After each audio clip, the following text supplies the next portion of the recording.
Superproteção dos pais é o tema do nosso Além da Notícia da noite de hoje. Ainda dá tempo. É o último bloco, eu sei, mas liga para alguém, passa uma mensagem. A gente usa tanto agora essas redes sociais. Avisa que a Canção Nova está abordando esse tema aqui com alguém que você sabe que precisa ouvi-lo.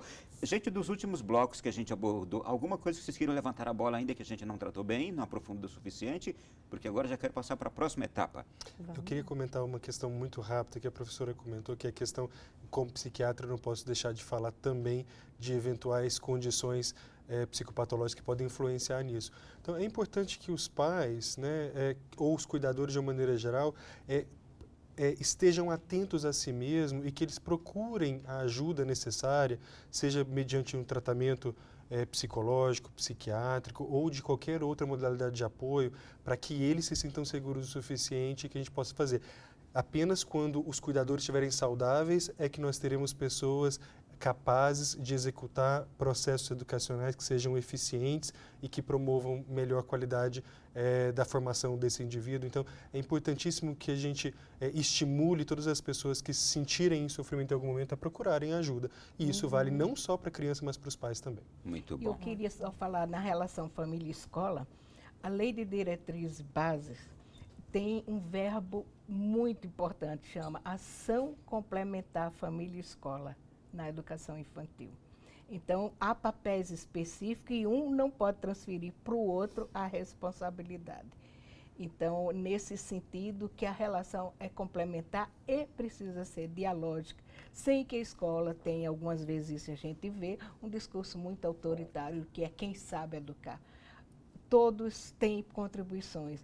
Não existe uma criança da escola e uma da família. É a mesma criança em processos de desenvolvimento e aprendizagem. Professora, é uma dúvida constante essa. Pergunto para a senhora, com toda a sua visão, com esse tempo inteiro de educação, qual o lugar de cada um, da família e da escola, nesta formação da criança? Da escola é ensinar, literalmente, e ensinar é mais do que conteúdo. E onde não interferir também. Por favor, continue. Onde não interferir a escola? Sim. E conhecer a família, conhecer a história da criança. As crianças chegam já com história, com expectativas, com sentimentos, e a escola precisa conhecer. Mas conhecer não para mudar, mas para respeitar também, conhecer os valores da família. Então, é nesse sentido, na relação dialógica, que vai se descobrindo o que é o papel de cada um principalmente, mas basicamente a escola precisa ensinar. O cérebro da gente é potencialmente preparado para aprender. Então, se fala muito em dificuldades de aprendizagem, mas nunca ninguém fala em dificuldade de ensino. Então, a gente precisa... A escola tem ensino e ensino não pode ser entendido ensinar como conteúdos apenas, mas sim conteúdos também precisam ser transmitidos de geração a geração. Muito bom. Olha, vamos passar aqui para a próxima etapa então. Superproteção na infância pode resultar em adultos tiranos, despreparados para as frustrações no futuro, para desafios que a vida vai apresentá-los. Por favor, fiquem à vontade. Estela, por favor. Eu acho que o caminho, a pergunta já está respondida, né? Porque se você não oferecer oportunidade de aprender a resolver questões que vão surgindo na vida, na infância... Autonomia. Como é que eu vou fazer isso na minha vida adulta? Então, existem pessoas, adultos, todo mundo conhece um, que é extremamente sem nenhuma habilidade social. Não consegue entender a opinião do outro. Quando faz um comportamento, por exemplo, né, se eu sou grosseira com o Tiago, eu não consigo perceber isso, mas eu percebo quando você é grosseiro comigo, mas eu não consigo me ver nesse papel.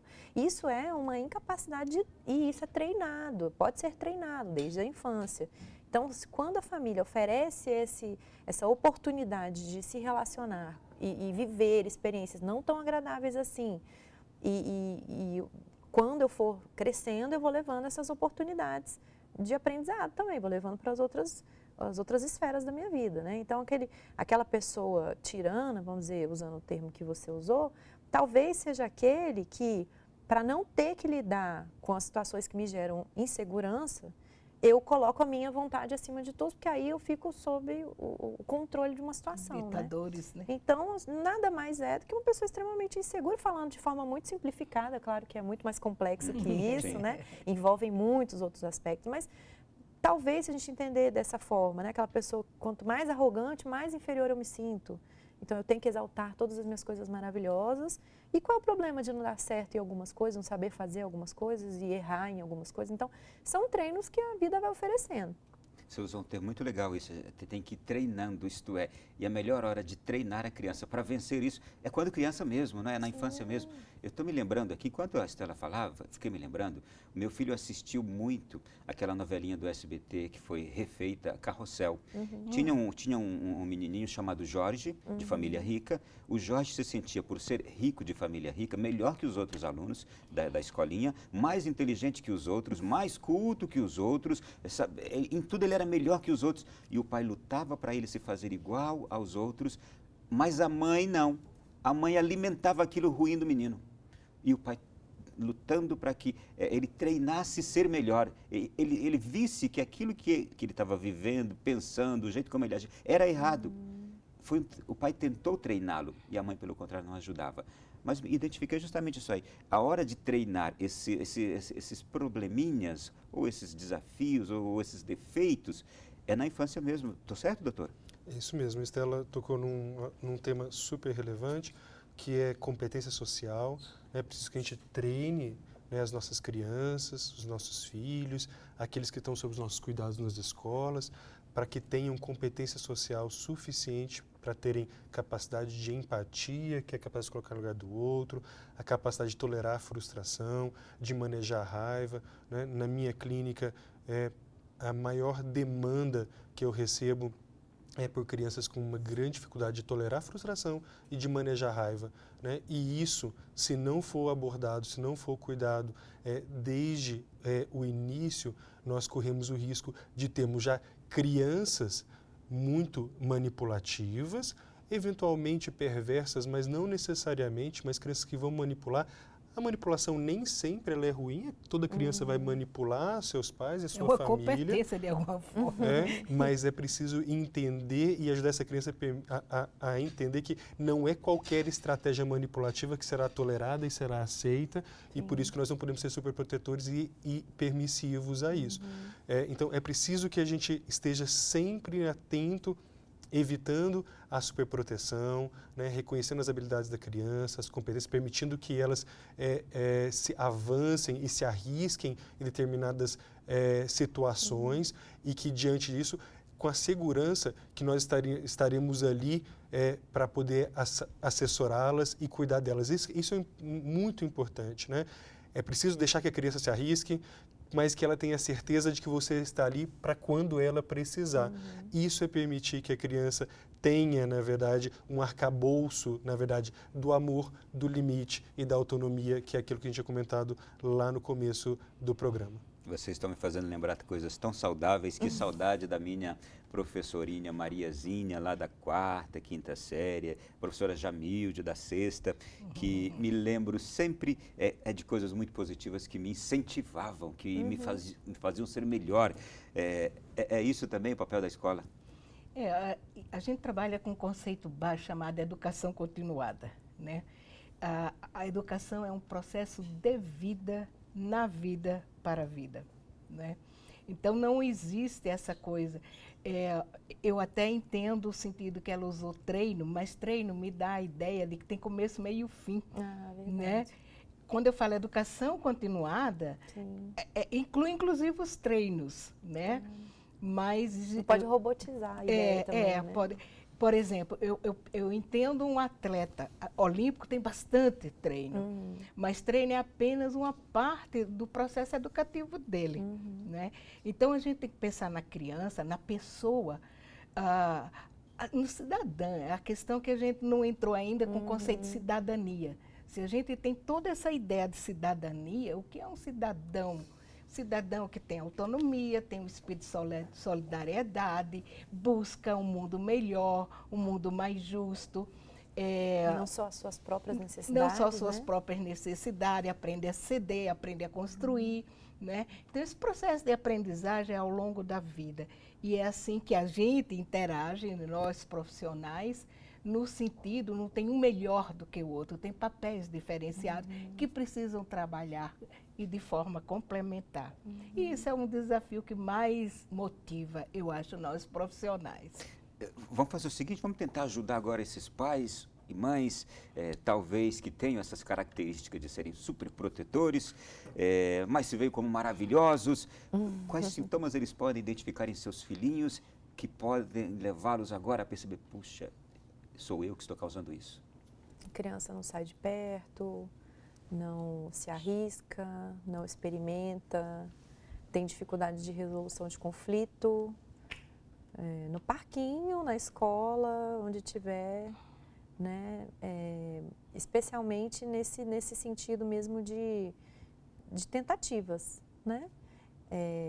Mais para frente, quando essa criança vai crescendo, eu estou falando de uma criança aí perto dos 2 anos, mais ou menos, mas na medida que essa criança vai crescendo, né, então lidar com a dificuldade de perder no jogo, ter mais dificuldade para lidar com frustrações, ver situações que estão acontecendo quando fogem do ritmo que a criança gostaria ou que a pessoa gostaria, já desiste, não quero mais, não vou me envolver mais com aquilo, né? Então, aí talvez os pais possam estar um pouco mais alertas, né?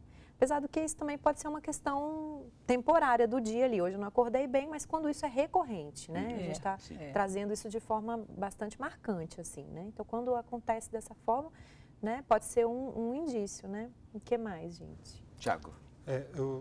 Complementando o que você está dizendo, mas essa é uma pergunta extremamente difícil de responder, porque não são todas as crianças super protegidas que vão se comportar da mesma forma.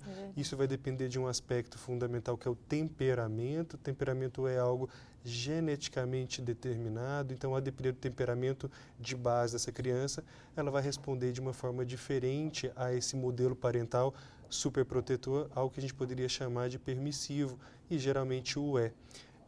Então, eu posso ter desde crianças que não se arriscam, né, como a Estela tinha falado, a crianças autoritárias, crianças que chegam a ser agressivas quando frustradas. Então, todas essas dimensões vão poder se apresentar. É preciso que a gente olhe caso a caso, é preciso que nós possamos entender essas questões, e toda vez que uma criança está demonstrando um comportamento difícil, e veja que eu estou dizendo só de comportamento difícil, não estou falando de doença, não estou falando de transtorno.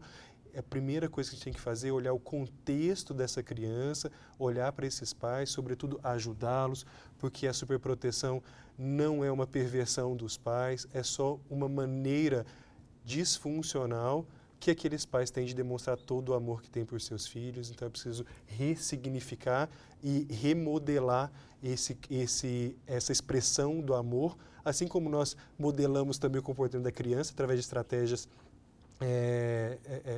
de manejo, né, e de solução de problemas. Nós também vamos modelar o comportamento dos pais através de atividades de treinamento de pais. E aí eu vou complementar o que a professora estava dizendo. O treinamento, que é um termo muito utilizado na psicologia e na psiquiatria, ele é um treinamento que, a exemplo do esporte, estamos em época de Olimpíada, ele é um treinamento de fundamentos, e sempre tem um fundamento adicional para ser treinado, então ele nunca acaba mesmo. A gente vai continuamente fazendo, e é isso que eu queria deixar claro, na verdade, que é preciso olhar caso a caso, né? A generalização, ela corre risco de sempre ser muito reducionista. Bom, e tem acrescentar algo também, que a gente nem falou aqui. Pode acontecer da parte de um dos pais ser esse que tem essas atitudes mais superprotetoras, e o outro não. Isso gera dificuldade, inclusive, no matrimônio. Doutora, professora, para encerrar, por favor. Para encerrar, eu queria dizer, primeiro que a gente está tratando, alguns reducionismos dá a entender que a gente tratou o fenômeno mais complexo, mas eu queria chamar a atenção que tem criança que transgride, mesmo com superproteção, se revolta, enfrenta os pais, justamente porque ela não está aceitando a situação. E ao longo da vida faz isso, sim. E aí eu me lembro, ela se pergunta, então, para a gente pensar também que um dos indicadores, além dos que foram aqui, é a criança estar o tempo todo transgredindo e enfrentando os próprios. Não vou fazer, não visto esse vestido. Eu vou dar um exemplo ótimo. Uma criança, a mãe comprou um vestido lindo para ela ir para o aniversário, ela tinha 2 anos e disse, com esse eu não vou. E aí ela escolheu um velho e a mãe teve que pôr o velho. Então existe isso também. Vamos prestar atenção em todas as crianças, elas são diferentes, elas têm sentimentos diferentes, elas têm expectativa diferente.